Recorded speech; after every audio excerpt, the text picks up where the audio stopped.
दोस्तों, कैसे हैं आप सब। उम्मीद करती हूँ आप सब भी ठीक होंगे। आप सबकी दुआ है, मैं भी बिल्कुल ठीक हूँ। दुआ है आप सबकी, प्यार है, सम्मान है। जिस तरह से मेरे जीजा जी के स्वर्गवास पर आप लोगों ने मेरा साथ दिया है, मेरे दुख में शामिल हुए हैं और उनकी आत्मा की शांति के लिए प्रार्थना की है, पहले सबसे उसके लिए आप सभी का, सभी देशवासियों का बहुत बहुत बहुत धन्यवाद।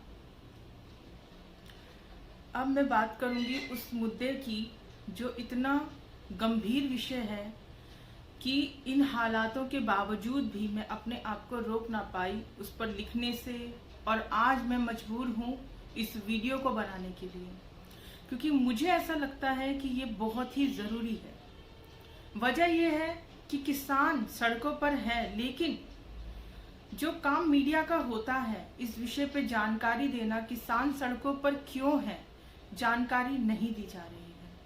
आम जनता को नहीं मालूम है कि किसान आज सड़कों पर क्यों है। आधी अधूरी जानकारी है सभी के पास।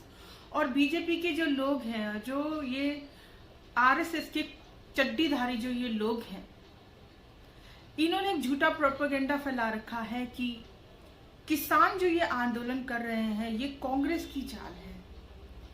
मैं इन लोगों को ये पहली बात तो ये कहना चाहती हूँ, मैं लिख भी चुकी हूँ, हमारे देश में कांग्रेस और बीजेपी, कांग्रेस बीजेपी के अलावा भी लोग रहते हैं, समझदार लोग रहते हैं, कम समझदार लोग रहते हैं, जागरूक हैं, जो जागरूक नहीं है, हर तरीके के भिन्न भिन्न प्रकार के लोग जो है देश में रहते हैं। सभी देशवासी को आप दो कैटेगरी में नहीं बांट सकते। कोई भी अगर बीजेपी के खिलाफ बात कर रहा है इसका मतलब ये नहीं है कि वो कांग्रेसी है। कुछ जागरूक लोग भी हैं जो अपने देश को बर्बाद होते हुए चुपचाप नहीं देख सकते, इस वजह से वो बोलते हैं निस्वार्थ। बहुत से ऐसे लोग हैं जो हैं आज सोशल मीडिया में हैं और एक एक्टिविस्ट के तौर पर भी काम कर रहे हैं लोग, लेकिन उनमें बहुत सारे लोग हैं जो स्वार्थी भी हैं। पांचों उंगलियां बराबर नहीं होती, हर जगह जो है अच्छे बुरे लोग पाए जाते हैं, तो वो सोशल मीडिया में भी हैं, ऐसा नहीं है कि नहीं है। अब मैं वो विषय पर बात करना चाहूंगी जिस वजह से मैं इस वीडियो को बनाने को मजबूर हुई हूँ। ये जो किसान है आज जो सड़कों पर है, ये क्यों है? इस बिल में ऐसा क्या है जिसकी खिलाफत जो है ये किसान ही नहीं, देश के जागरूक नागरिक, देश के समझदार व्यक्ति, बीजेपी से जुड़े हुए जो राजनीतिक लोग हैं, जिन्होंने बीजेपी का साथ छोड़ दिया इस बिल को आने के बाद, क्यों उन्होंने ऐसा किया, उस विषय पर मैं जो है देश का ध्यान ले जाना चाहूंगी, उनको जानकारी देना चाहूंगी इस विषय पर। सबसे पहली बात तो ये है, ये जो काला कानून है ये किसानों की मंडियों को खत्म करने के लिए नहीं है। सिर्फ ये कानून है, जब ये कानून लागू किया जाएगा, जो कि कल हस्ताक्षर कर दिए हैं हमारे राष्ट्रपति जी ने, लेकिन हमारा ये कहना है और सारे देशवासियों का और किसानों का, सभी राजनीतिक पार्टियों का, पूरे विपक्ष का, इस बिल को वापस ले सरकार। ये काला कानून है, ये किसानों की मंडियों को तो खत्म करेगा ही साथ जो है जो जमाखोरी है उसको बढ़ाएगा, जमाखोरी को बढ़ाएगा। ये किसानों को आत्महत्या करने पर मजबूर करने वाला ये कानून है, पूंजीपतियों का गुलाम बनाने वाला ये कानून है, जिस बारे में मैं आपको अब बताने वाली हूं। इस कानून के अंतर्गत जो एग्रीमेंट होगा वो होगा व्यापारी और किसान के बीच। एक किसान जो आज अपनी फसल जो है एक न्यूनतम समर्थन मूल्य के आधार पर सरकार को बेचता था, एक निश्चित दाम होता है, 16 रुपए 18 रुपए पर केजी, जो अपना फसल है, अपना गेहूं है, वो सरकार को बेचता है, उससे कम में उसका गेहूं नहीं बिकेगा। ये एक रूल था। इस कानून के अंतर्गत जो है अब ये एग्रीमेंट होगा किसान और पूंजीपति के बीच, जो इसका न्यूनतम जो मूल्य है उस पर इस एग्रीमेंट को पूंजीपति करेगा किसान के साथ। 16 रुपए में नहीं, 18 रुपए में नहीं, सबसे जो लो प्राइस है गेहूं का, उस पर ये एग्रीमेंट किया जाएगा किसान के साथ। किसान का और पूंजीपति का कंपनी का एग्रीमेंट हो गया 10 रुपए किलो के हिसाब से। फिर जिस तरीके का गेहूं किसान की जिस तरीके की फसल होगी उसके हिसाब से उसकी जो मात्रा है, उसके जो मूल्य है, उसको बढ़ाया या घटाया जाएगा पूंजीपति द्वारा।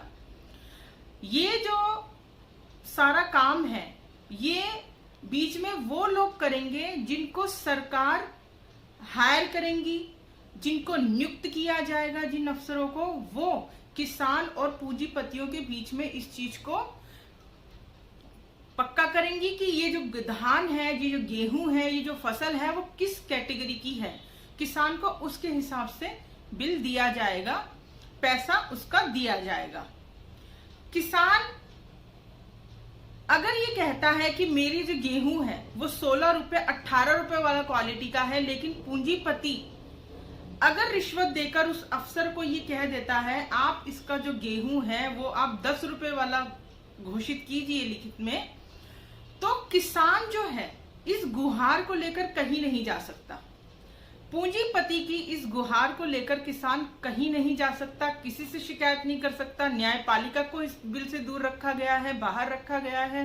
किसान इसकी शिकायत किसी से नहीं कर सकता, न्यायपालिका में वो नहीं जा सकता इस जाति के खिलाफ। सबसे पहली बात। दूसरी बात इसमें यह है कि जो खाद है, जो किसान को बीज है, जिसके लिए बैंक पैसा दिया करता था लोन किसान को, अगर कोई आपदा आ जाती है, कोई महामारी आ जाती है, कोई भी ऐसी स्थिति पैदा हो जाती है कि वो अपना ऋण नहीं चुका पाता, कोई भी परेशानी हो जाती है, तो क्या होता था, सरकार की तरफ से ऋण माफी की एक योजना रहती है जिसमें कि उनका ऋण माफ करा जाता है, चाहे देर सवेर से ही सही, कम या ज्यादा सही, लेकिन किया जाता है। लेकिन जब पूंजीपति के हाथ में ये चीज चली जाएगी, ये प्रावधान खत्म, किसानों का एक बार फिर से मरना। अब कोई आपदा आती है, कंपनी को कोई मतलब नहीं है उस बात से, कंपनी को इस चीज से कोई लेना देना नहीं है। भूकंप आया है, सूखा है, बाढ़ है, उसको कोई मतलब नहीं है। आपने ऋण लिया है, आपको ऋण देना पड़ेगा और मजबूरन वहां पर किसान को जो है अपनी जमीन उस पूंजीपति को देनी पड़ेगी। शायद हो सकता है यही मकसद रहा हो, इसके पीछे जो है मकसद वो यही रहा हो, पूंजीपति को किस तरह से किसानों की जो है जमीन दी जाए। किसान का जो माल है उसके मन मुताबिक भाव में नहीं बिकेगा, तो औने पौने भाव में जो है उसको ना जो फसल है वो पूंजीपति को बेचनी पड़ेगी, क्योंकि इसके पास कोई और विकल्प ही नहीं होगा उस समय। तो या तो अपनी फसल को सड़ाए वो, या तो फिर वो पूंजीपतियों को दे। पूंजीपति उसका भंडारण करेगा और उसको स्टोर करेगा, मार्केट से उस चीज को गायब करेगा और फिर मन मुताबिक रेट पर आम जनता को वो चीज मुहैया कराएगा, वो चीज बेचेगा। इससे जो है जमाखोरी तो बढ़ेगी बढ़ेगी, साथ साथ महंगाई जो है वो चरम सीमा पे पहुंचेगी। तो ये कुछ विशेष 2-4 जो पूंजीपति हैं उनको फायदा पहुंचाने के लिए ये सब प्रावधान इस बिल के अंदर रखा गया है। न्यायपालिका को इससे बाहर रखा गया है और न्यायपालिका के साथ साथ उन कुछ लोगों को, कुछ अफसरों को जो है सरकार नियुक्त करेगी। अब सरकार जिन अफसरों को नियुक्त करेगी, क्या गारंटी है इस बात की कि वो रिश्वतखोर नहीं होंगे? 5 उंगलियां तो बराबर नहीं होती। जब रिश्वतखोरी आज चरम सीमा पर है हमारे देश में, तो क्या गारंटी है कि वहां रिश्वतखोरी नहीं होगी? वो पूंजीपति 2 पैसे देकर अपने फेवर में उससे नहीं लिखवा लेगा, अफसर से किसान विरोधी पेपर तैयार नहीं करा लेगा? क्या गारंटी है इस बात की? है कोई गारंटी नहीं।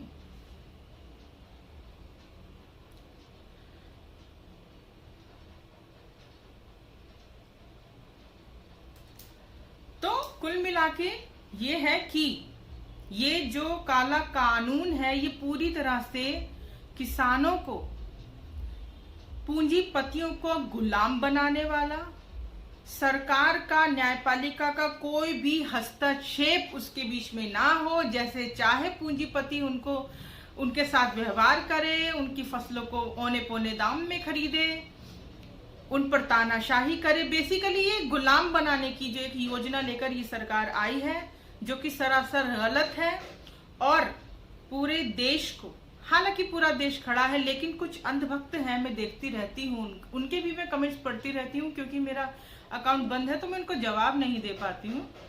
कोई बात नहीं, लेकिन मैं अब बता देती हूँ इस मामले में कि अंधभक्तों, अन्नदाताओं के साथ नमक हरामी मत करो। आपने देश के साथ तो नमक हरामी करिए, अब अन्नदाताओं के साथ में मत करो। चलिए, जय हिंद, फिर मिलते हैं आपसे।